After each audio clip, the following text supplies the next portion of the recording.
Hello and welcome back.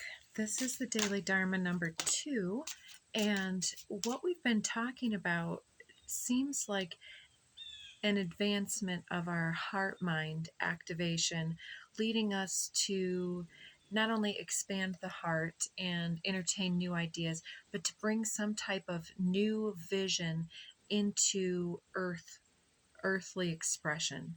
And so this can be just taking yourself out of some type of role that you've been playing, out of expectation, out of social homogeny or the good of the tribe, and expressing something very personal to yourself or somebody in your life having something very personal to express. And along those lines, another individual or yourself, somebody here may be dealing with individuals who have been holding all the cards while there's been some type of transfer of either wealth, power, or some type of benefit given to somebody who's manipulating the situation.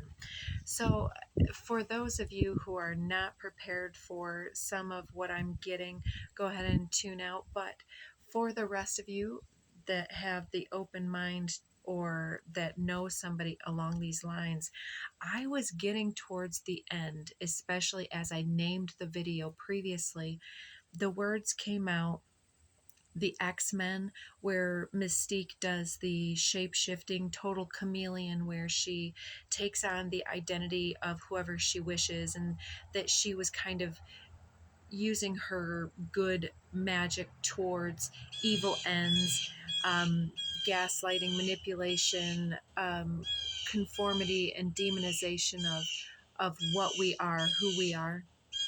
Yes, we have a bird, yakety yakking.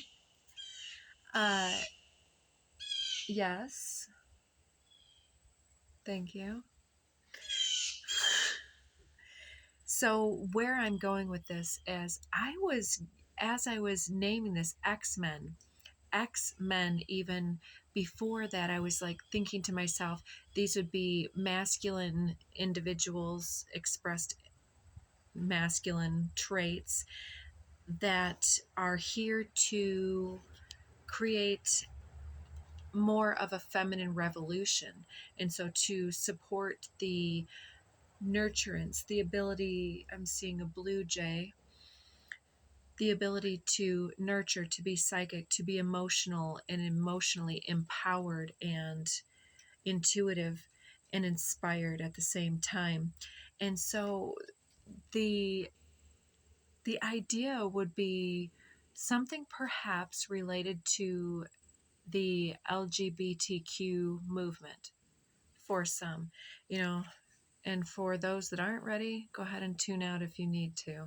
But it seems like whether we are just advocates for the movement, or whether we are personally involved, or whether we have somebody important in our life, or whether we're working with an organization that does or does not support the diversity that's coming forward, there's something to do with that here, and with our ability to stretch our heart mind and to hold compassion for the other individuals, not only the ones that are included in the diversity, but those that are challenged to embrace diversity. So interestingly, we have the immunity card coming out. So there's something here that's potentially, where am I getting this? A couple things coming forward, like something making you sick, so to speak, such as privilege. I think that's what I'll call that in the moment here to describe this, is like those of us that are able to color in between the lines in social expectation, like it doesn't affect us because maybe we are attracted to somebody in the traditional manner. Maybe we do things in the traditional way and our values aren't overly trod upon with the social norms and social dictates of our government or our culture. but then, so we're immune to this, but we can also understand that the plights of our brothers and sisters, our parents and our children, the ability to create a safe space for them to not only survive but to thrive and to have a place here without having to change or to hide or to um, pretend, creating a lot more repression and problems than otherwise. There's this immunity here where sometimes it takes for any challenged movement, it takes for the people who aren't directly offended or that aren't, that's not the word, who aren't directly affected by something to stand up. For instance, it's in racial inequity. It's one thing for the individual who feels disenfranchised to stand up and say, hey, I'm not getting what you're getting. It's another entirely for somebody who's getting those things to say, why am I getting more than that person?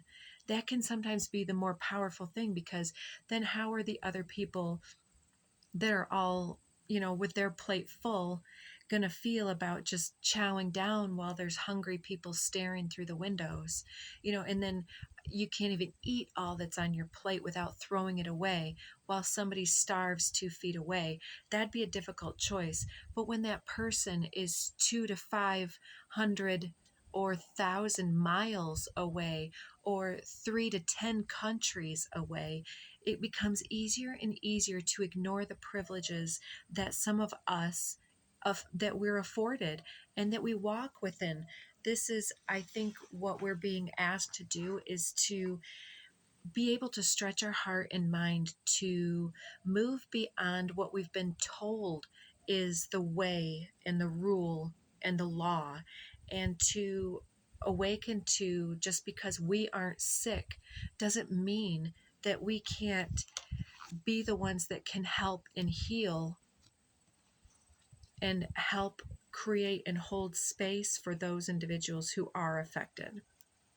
It's like, oh boy, the things that come through. I'm not trying to offend anyone, but I honestly, I can see so many things from both sides of the fence. And when we, in recent years, had that huge scare going through the whole global climate, it was like so many people were so bothered about sharing germs. And, there were a lot of problems with the whole thing. And I could go on and get flagged, and I'm not going to, but I would say that just because we're healthy and we believe in natural selection doesn't mean, like, for instance, that you should go to work with the flu during something that's a crisis, and then everybody starts to come down with their own symptoms, and then their immune system is perhaps suppressed and compromised, or maybe it's already compromised immune system.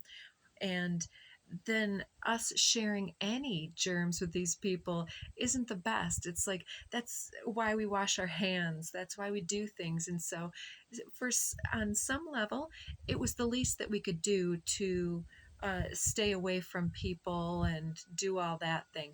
But I had my own ideas about this as well. At the time, my mother was sick with cancer, which was unrelated.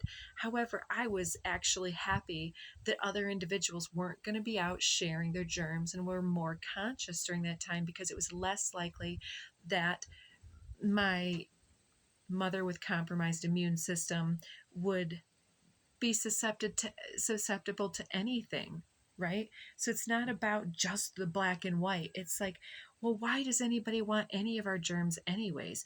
In other cultures other than my own, it's appropriate anytime that you are sick, because no one is able in that culture to avoid work. You have to go, kind of thing. They always um, keep their germs to themselves. They put coverings on. They keep their snot to themselves, And so I don't want to make this about any one thing. It's about being able to be unselfish. It's the ability to put our consciousness, our heart, and our mind to stretch it to include the people that have different needs, they have different wants, they have different opinions. And why not? Why is it a big deal that we would be over here like, oh, but my group says this about that, and so therefore I need to point fingers at you and call you stupid for your beliefs? And it often happens on both sides. I'm going to just say that, even though the one who said that I can't stand. It's not about these icons and these false idols. It's about being able to do the right thing despite what the rule says.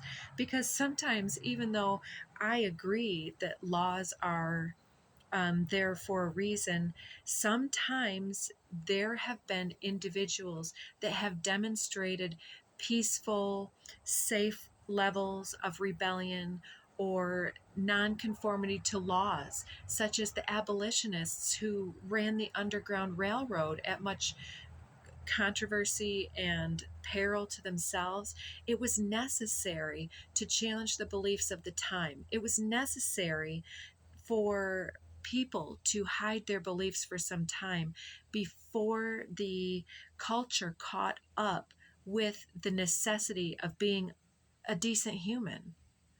And there are those that would still fall back on those old cultural norms across the globe in various different places, like the old regimes in South Africa. We've talked about that politically at different times. And um, yeah, there's so much privilege and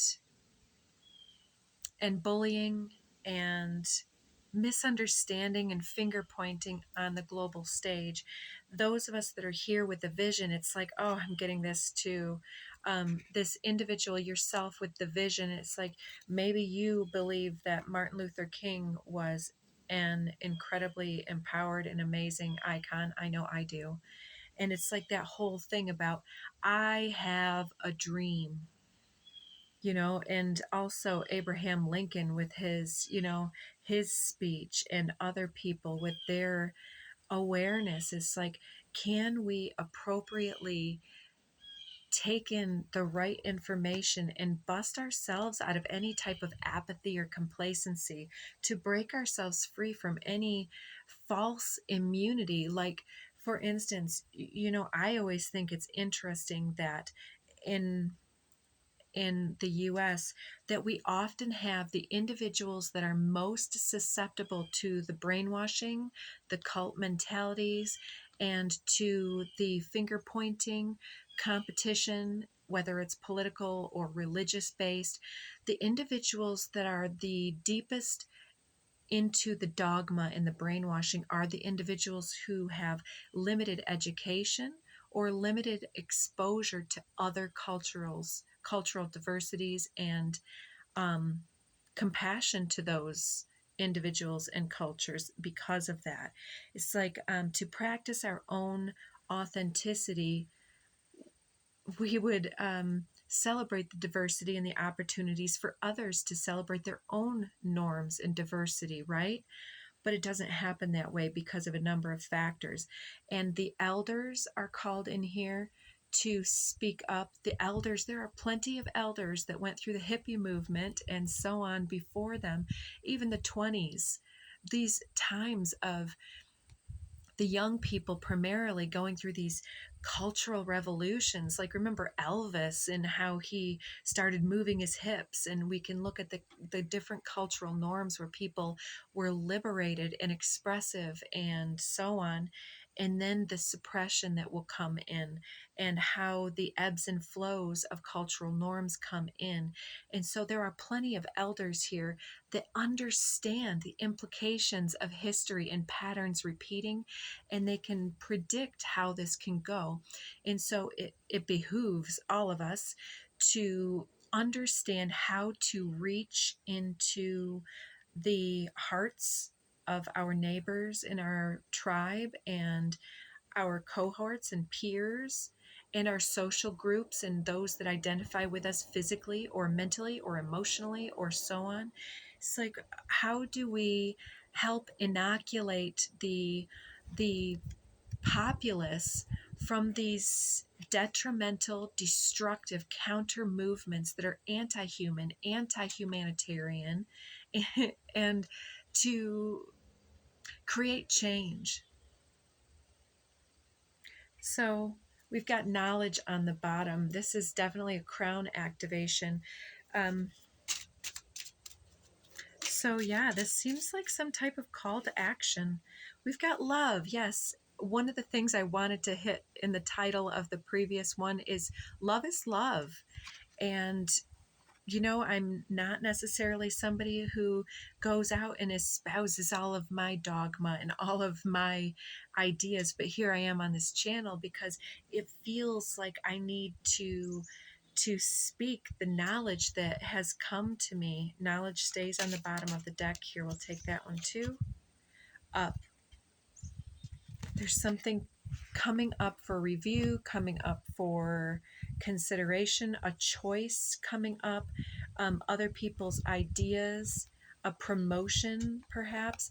So in regards to that, it seems that there's some type of potential restriction if you take this position, or if you stand up to some type of privilege or some type of static dogma or old belief system.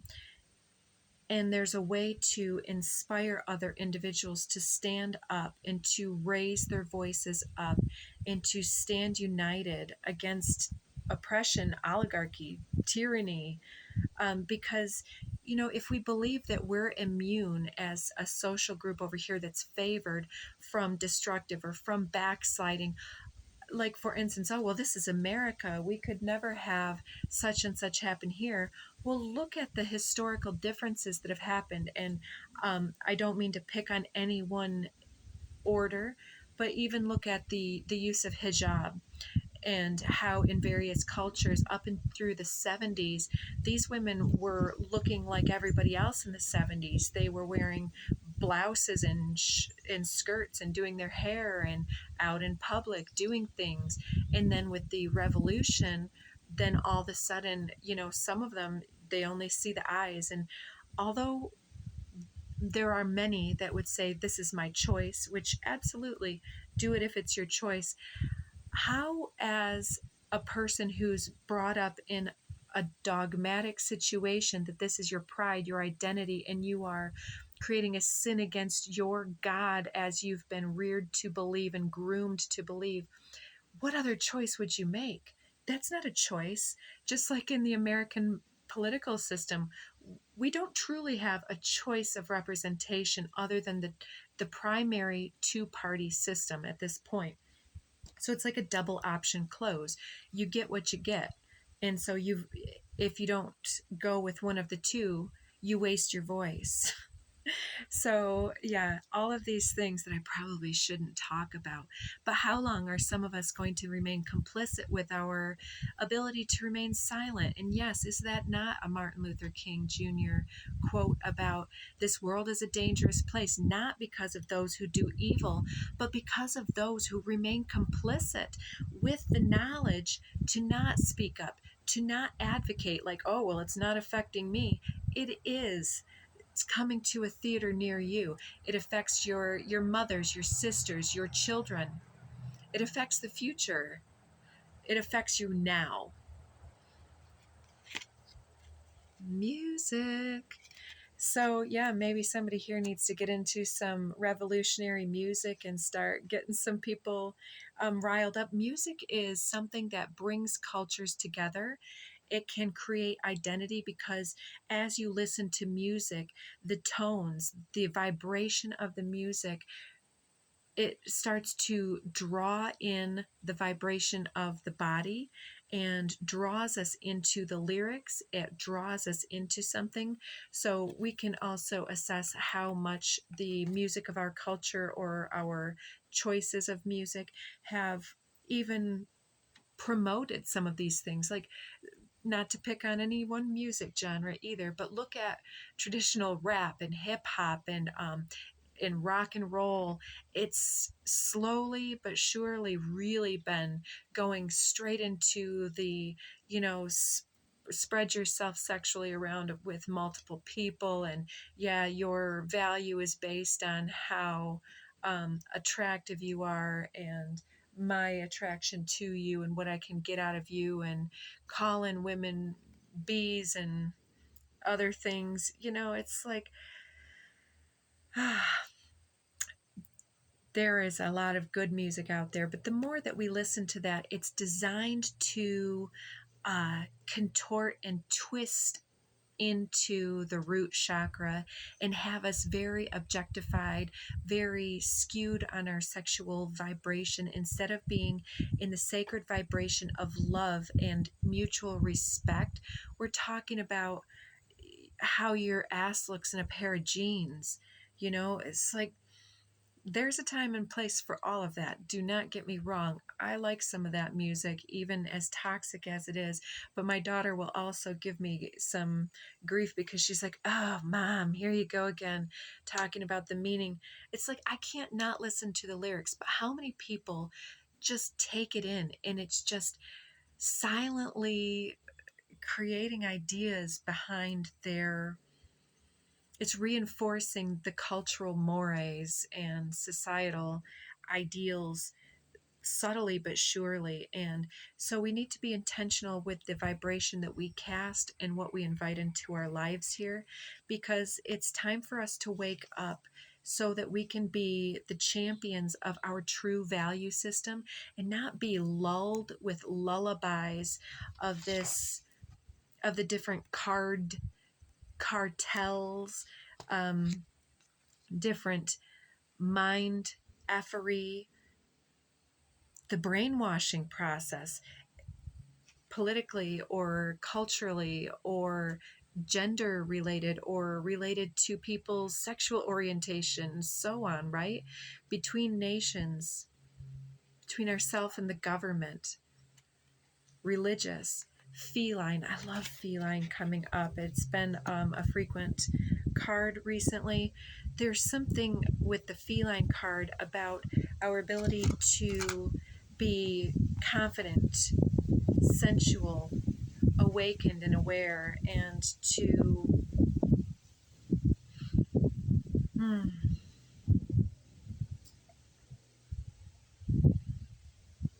I'm it's a challenging card for me. Return to spirit, more of a primal nature, I'd say, with the two of those, getting back into the spirit of independence and unique, like the difference between dogs and cats. Dogs are like, yeah, whatever you want, human. I can't believe you're home. But the cat's like, really? Did you just leave me for a week? I don't have time for you. You know, it's the feline has more of the logic with the intuition and the heart, and the dog is like, they're spontaneous and almost naive, and they forgive and unconditionally loving. To an extent, both are cross similar, but it's like the return of our own unique nature here in our own wilderness. We have the faith card. Something about religion here as well, and gifted. Gifted with the faith. I feel that we're being told to have faith in the process, to not become apathetic or aggravated or convinced that things are bad, even when they become critical. There's always more that can be done. There's always the opportunity for self-liberation, because no one can tether the mind if we choose to become awakened in our lives. If we pray to be awakened and evolved, then so it shall be, and we'll be gifted with the insight and gifted with the opportunities to create change in our lives. Simplicity. Keep it simple. I'll keep it simple. Anything further from here?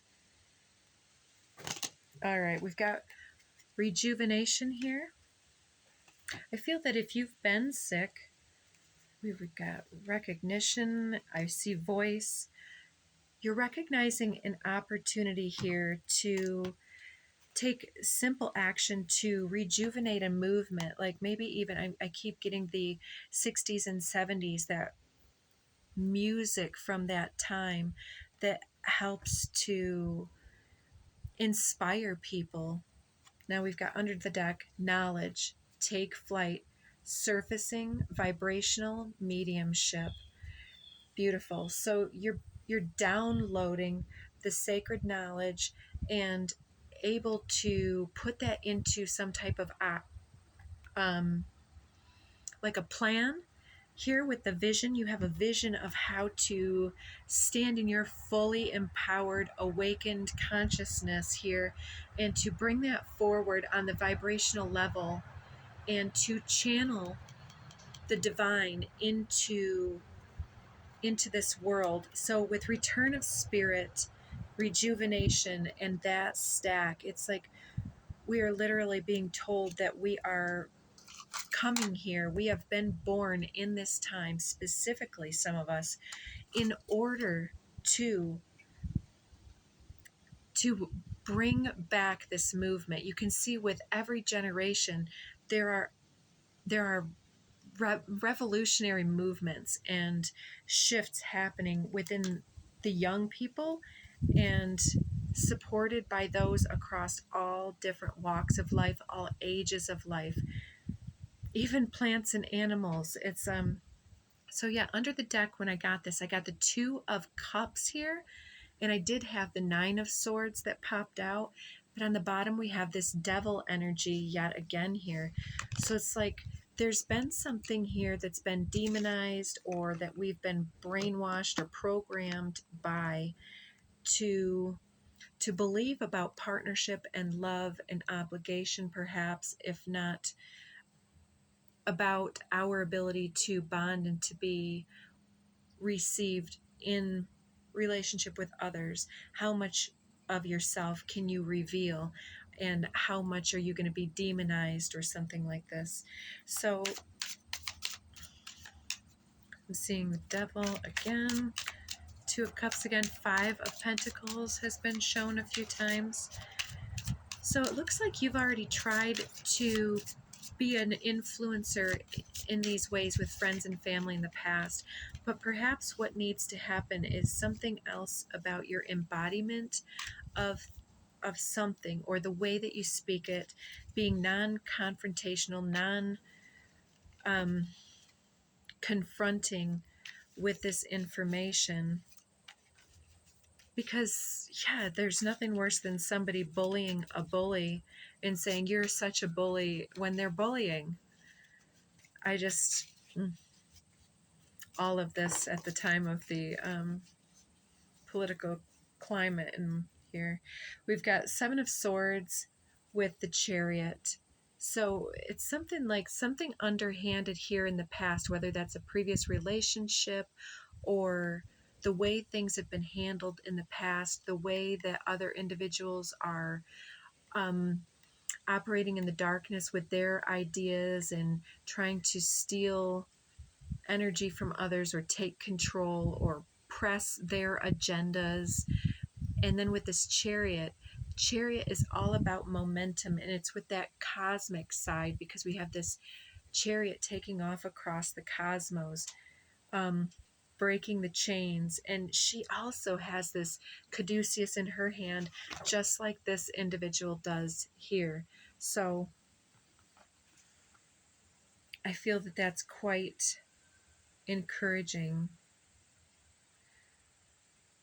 Yeah, so there's some type of tremendous forward momentum here. It looks like many of us, especially the elders, have gotten so accustomed to war, destruction, oppression, and otherwise. Look at how this individual is sleeping while in the background there's maybe some bombs or something, or a forest fire or a hurricane. It's like the weight of the world and the news that we hear on a daily basis can be quite oppressive, but we're being begged by the universe to stand up and take notice of our choices and how we are sinking the ship by not plugging the holes and, just, sitting back while we watch other people bail out the ship but not plug the holes type of a thing. So here we have death. Look at this. Death here comes to these two, and it's like, how can you stand here? This is a bit of judgment day where there's been a significant transformation or an ending or calling someone's bluff or, standing up to some type of establishment and humbling this individual or individuals who have tried to perpetuate something, and death comes for the day of reckoning saying, nope, not going to do that anymore. It's like the massive awakening call, the four horsemen coming in. And then we have another zero. We had the zero as the choice card here, and now we have the walking away. That chariot is yours, walking away from something that has seemed as though it was making you complicit. Maybe this was a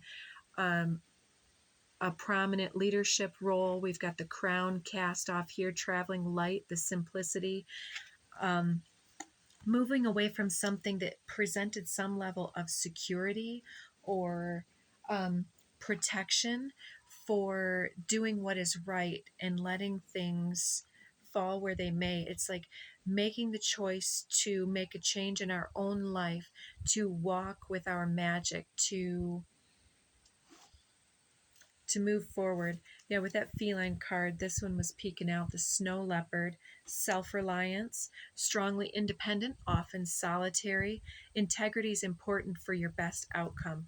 Cloak yourself with invisibility and walk with the shamans. Yeah, so there may be the need to move in silence for many of you.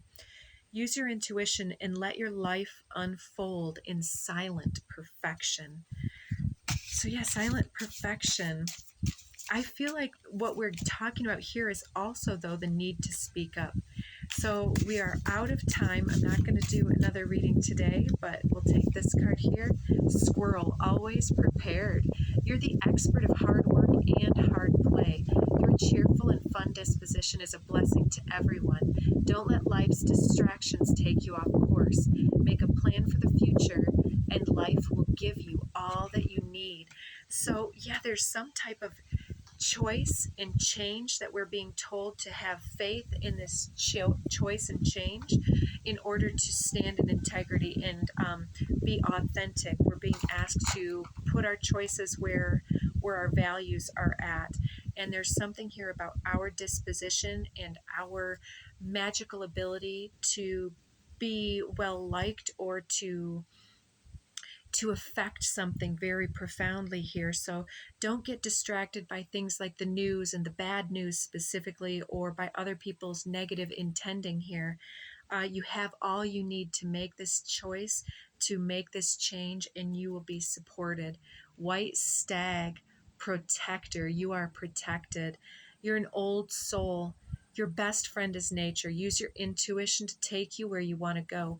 Awaken the powerful force within you. You're meant to create blessings with your magic. So yes, you are gifted. And yes, this is part of your soul's journey to stand in this powerful capacity.